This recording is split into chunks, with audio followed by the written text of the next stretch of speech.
ইউরোপের ইতিহাসে তিনি পরিচিত ছিলেন দ্য রেড সালতান, একজন ভয়ঙ্কর নিষ্ঠুর শাসক। কিন্তু একই মানুষকে উম্মা চিনে ইসলামী খিলাফতের শেষ শক্ত দেওয়াল হিসেবে। কেন এই দ্বৈত পরিচয়? কেন একজন মানুষ ইতিহাসে এত ভিন্নভাবে চিত্রিত?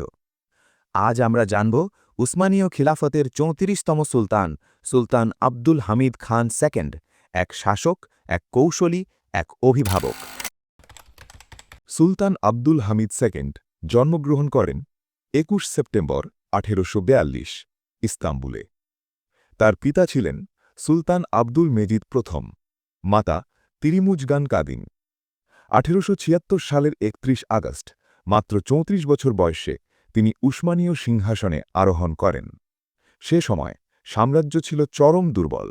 রাশিয়া, ব্রিটেন ও ফ্রান্সের চাপ, বলকান অঞ্চলে বিদ্রোহ, অর্থনৈতিক দেউলিয়াত্ব। তার চরিত্র ছিল অত্যন্ত ধৈর্যশীল, সন্দেহপ্রবণ কিন্তু দূরদর্শী, তলোয়ারের চেয়ে বুদ্ধিকে বেশি বিশ্বাসী। তিনি বুঝেছিলেন খোলামেলা রাজনীতি নয়, এই সময় প্রয়োজন নীরব কৌশল। এই কারণেই ১৮৭৮ সালে তিনি সংসদ স্থগিত করেন। ইউরোপ তখনই তাকে বলেছিল স্বৈরাচার। সুলতান আব্দুল হামিদের সবচেয়ে শক্ত পরিচয় ছিল তিনি শুধু সুলতান নন, তিনি ছিলেন খলিফা। তিনি প্রচার করেন প্যান ইসলামিজম, বিশ্ব মুসলিম ঐক্যের ধারণা। তার আমলে হেজাজ রেলওয়ে শুরু হয় ১৯০০ সালে। মক্কা মদিনাকে কেন্দ্রের সঙ্গে যুক্ত করা হয়। মুসলিম বিশ্বের সঙ্গে খিলাফতের বন্ধন দৃঢ় হয়। কিন্তু সবচেয়ে ঐতিহাসিক ঘটনা ঘটে ১৮৯০-১৯০৫ সালের মধ্যে।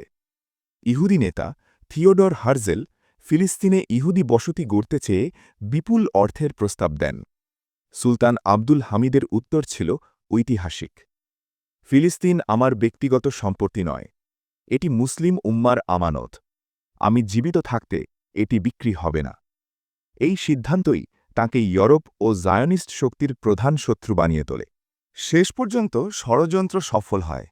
২৭ এপ্রিল ১৯০৯ ইয়াং টার্কস মুভমেন্ট তাকে ক্ষমতাচ্যুত করে। একজন খলিফা নিজেরই প্রাসাদে বন্দী হন। ১০ ফেব্রুয়ারি ১৯১৮ ইস্তাম্বুলেই তিনি ইন্তেকাল করেন।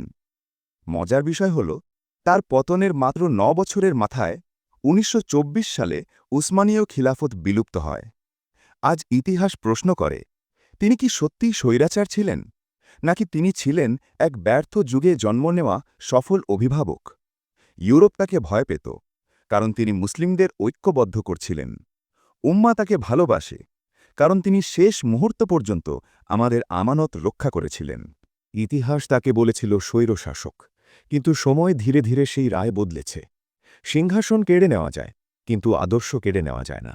আজ যখন আল আকসা এখনও দাঁড়িয়ে, তখন প্রশ্ন ওঠে, তিনি কি সত্যিই ভুল ছিলেন?